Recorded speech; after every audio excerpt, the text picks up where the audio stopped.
Bacalah dengan menyebut nama Tuhanmu yang menciptakan. Dia telah menciptakan manusia dari segumpal darah. Bacalah, dan Tuhanmulah yang Maha Pemurah, yang mengajar manusia dengan perantaraan kolam. Dia mengajarkan kepada manusia apa yang tidak diketahuinya. Imam Ahmad mengatakan, telah menceritakan kepada kami Abdur Razak, telah menceritakan kepada kami Mamar, dari Az-Zuhri, dari Urwah, dari Aisyah yang menceritakan bahwa permulaan wahyu yang disampaikan kepada Rasulullah Shallallahu Alaihi Wasallam berupa mimpi yang benar dalam tidurnya. Dan beliau tidak sekali-kali melihat suatu mimpi, melainkan datangnya mimpi itu bagaikan sinar pagi hari.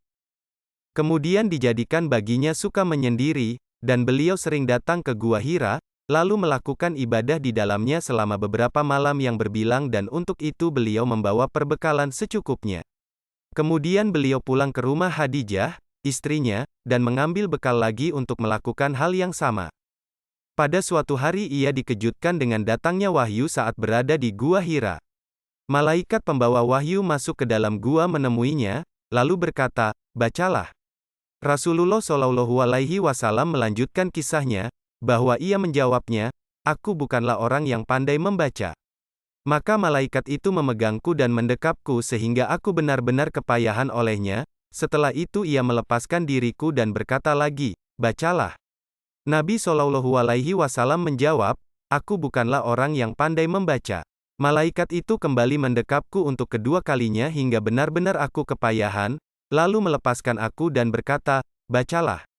Aku menjawab, "Aku bukanlah orang yang pandai membaca."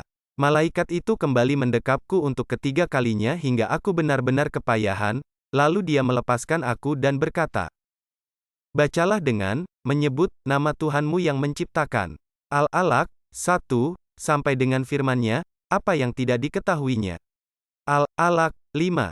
Maka setelah itu Nabi Shallallahu Alaihi Wasallam pulang dengan hati yang gemetar hingga masuk menemui Khadijah, lalu bersabda, "Zamiluni, zamiluni, selimutilah aku, selimutilah aku."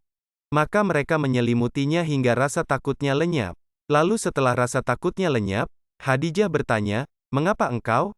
Maka Nabi Shallallahu Alaihi Wasallam menceritakan kepadanya kejadian yang baru dialaminya dan bersabda, "Sesungguhnya aku merasa takut terhadap keselamatan diriku."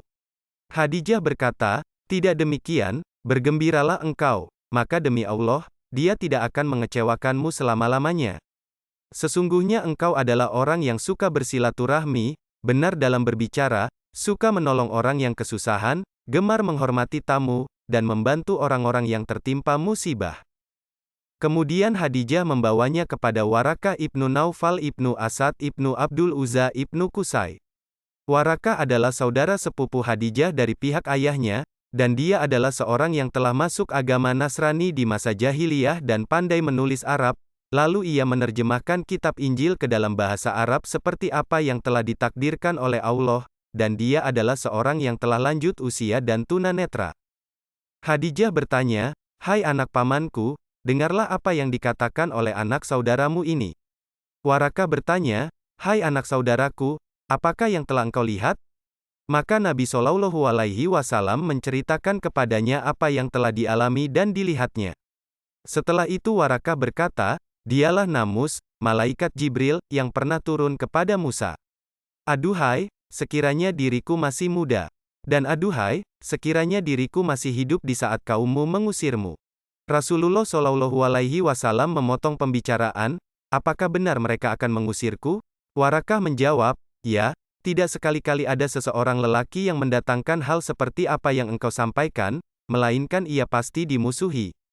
Dan jika aku dapat menjumpai harimu itu, maka aku akan menolongmu dengan pertolongan yang sekuat-kuatnya." Tidak lama kemudian Warakah wafat, dan wahyu pun terhenti untuk sementara waktu hingga Rasulullah Shallallahu Alaihi Wasallam merasa sangat sedih. Menurut berita yang sampai kepada kami, karena kesedihannya yang sangat, maka berulang kali ia mencoba untuk menjatuhkan dirinya dari puncak bukit yang tinggi. Akan tetapi, setiap kali beliau sampai di puncak bukit untuk menjatuhkan dirinya dari atasnya, maka Jibril menampakkan dirinya dan berkata kepadanya, "Hai Muhammad, sesungguhnya engkau adalah utusan Allah yang sebenarnya." Maka tenanglah hati beliau karena berita itu, lalu kembali pulang ke rumah keluarganya. Dan manakala wahyu datang terlambat lagi, maka beliau berangkat untuk melakukan hal yang sama. Tetapi bila telah sampai di puncak bukit, kembali malaikat Jibril menampakkan diri kepadanya dan mengatakan kepadanya hal yang sama. Hadis ini diketengahkan di dalam kitab Sahihain melalui Az-Zuhri, dan kami telah membicarakan tentang hadis ini ditinjau dari segi sanad, matan, dan maknanya pada permulaan kitab syarah kami, yaitu Syarah Bukhari dengan pembahasan yang lengkap. Maka bagi yang ingin mendapatkan keterangan lebih lanjut, dipersilakan untuk merujuk kepada kitab itu, semuanya tertulis di sana. Mula-mula wahyu Al-Quran yang diturunkan adalah ayat-ayat ini yang mulia lagi diberkati. Ayat-ayat ini merupakan permulaan rahmat yang diturunkan oleh Allah karena kasih sayang kepada hamba-hambanya, dan merupakan nikmat yang mula-mula diberikan oleh Allah kepada mereka. Di dalam surat ini terkandung peringatan yang menggugah manusia kepada asal mula penciptaan manusia, yaitu dari alaqah. Dan bahwa di antara kemurahan Allah Subhanahu wa Ta'ala ialah Dia telah mengajarkan kepada manusia apa yang tidak diketahuinya. Hal ini berarti Allah telah memuliakan dan menghormati manusia dengan ilmu. Dan ilmu merupakan bobot tersendiri yang membedakan antara Abul Bashar, Adam, dengan malaikat. Ilmu itu ada kalanya berada di hati, ada kalanya berada di lisan, ada kalanya pula berada di dalam tulisan tangan. Berarti ilmu itu mencakup 3 aspek, yaitu di hati, di lisan, dan di tulisan. Sedangkan yang di tulisan membuktikan adanya penguasaan pada kedua aspek lainnya, tetapi tidak sebaliknya.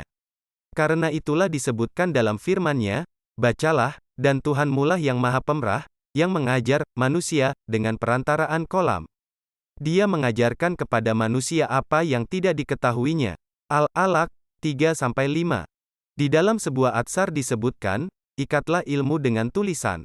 Dan masih disebutkan pula dalam asar, bahwa barang siapa yang mengamalkan ilmu yang dikuasainya, maka Allah akan memberikan kepadanya ilmu yang belum diketahuinya.